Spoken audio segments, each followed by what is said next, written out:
ஹாய்ங்க. இன்னைக்கு டே எப்படி போச்சு நம்ம பார்க்கலாமா? ஸோ மார்னிங்கே காற்று ஜில்லு ஜில்லுன்னு அடிச்சிச்சு. சரி இன்னைக்கு கிளைமேட் கொஞ்சம் பரவாயில்ல அப்படின்னு நினச்சா அங்கே தான் ஒரு ட்விஸ்டேவும்.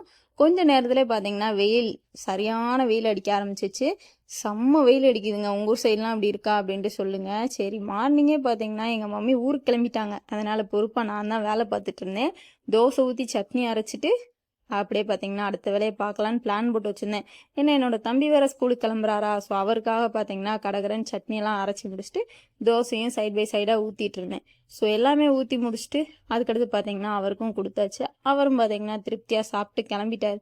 ஸோ நானும் ஒரு ரவுண்டு குளிச்சுட்டு அப்படியே பார்த்தீங்கன்னா மறுபடியும் நானும் தோசையை சுட்டு சாப்பிட்டுட்டு தான் இருந்தேன். ஸோ சாப்பிட்டு நானும் பொறுப்பாக வேலைக்கெல்லாம் கிளம்பிட்டேங்க.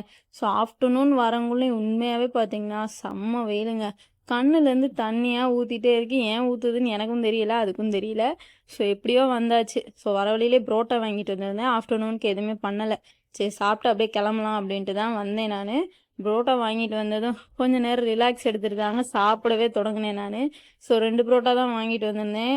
வெங்காயம் வச்சு கொடுக்கல, அதுதான் கொஞ்சம் மன வருத்தமாக இருந்துச்சு. பிச்சு போட்டு சால்னா ஊற்றி சாப்பிட்டு எனக்கு இந்த டே இப்படி தான் போச்சு. பிடிச்சா சப்ஸ்கிரைப் பண்ணிக்கோங்க. டாடா பாய்.